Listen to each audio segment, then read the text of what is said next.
For centuries, a shadow has stretched across the vast plains of Eurasia, a collective consciousness forged in the crucible of endless winter, relentless hardship, and a yearning for an ideal that promised everything but often delivered terror. This is the story of the Russian psyche, not merely a nation's soul, but a manufactured mind, a grand social experiment that shattered the old world and built a new one from the fragments. Imagine for a moment the year 1917. A storm is gathering. It's not just a political revolution, it's a psychological one, a brutal attempt to reprogram an entire people.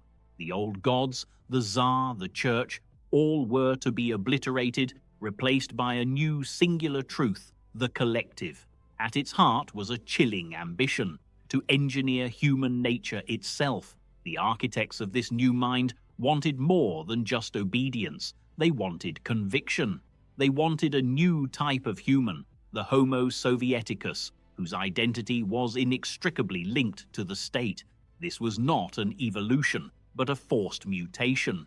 Propaganda was an omnipresent torrent of images and narratives, shaping thought and crushing dissent. Yet what happens when the ideal clashes with reality? What happens when the promise of paradise requires unimaginable sacrifice? The 1920s brought the new economic policy, a brief pause, but the true believers saw this as weakness. They yearned for absolute control, and they enforced it. The collectivization of agriculture was a war on the Russian peasant. Millions were relocated, their farms seized. The human cost was staggering: famine, executions, exile. Yet the mind was hardened, conditioned to accept necessity over individual pain.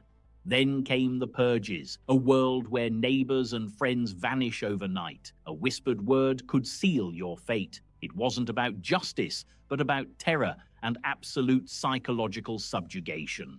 At 2:17 a.m., a knock on the door became the sound of destiny.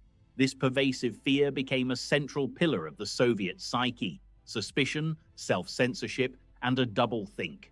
But this engineered mind was also capable of incredible resilience. When the Nazi war machine unleashed its fury in 1941, it ignited an ancient, fierce patriotism.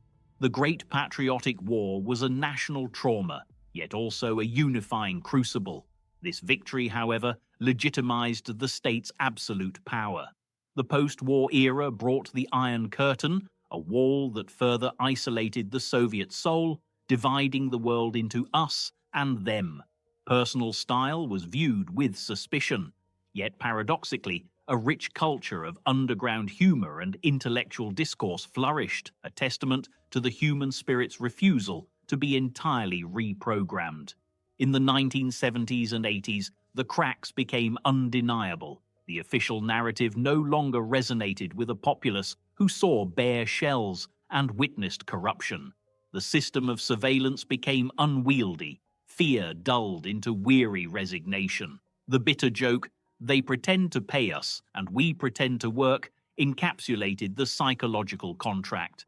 Then came Mikhail Gorbachev, and with him, the policies of glasnost and perestroika. It was like opening a pressure cooker sealed for decades. The effect was immediate. Decades of suppressed frustration poured out. People could suddenly discuss forbidden topics. It was exhilarating, terrifying, and ultimately uncontrollable. The psychological foundations of the Soviet Union began to crumble. Fear receded, replaced by a chaotic freedom few were prepared for. The collapse of the Soviet Union in 1991 was a profound psychological earthquake. An entire identity simply ceased to exist. It left a gaping void of disorientation. The promise of Western prosperity proved illusory. The chaotic transition to capitalism brought hyperinflation and social upheaval. Many found themselves yearning for the stability of the Soviet past. This complex emotional residue, a mix of resentment, longing, and distrust, became a new powerful force within the Russian psyche. In the decades that followed, Russia grappled with its fractured identity. The memory of the Soviet project lingered, not as a blueprint, but as a ghost in the machine.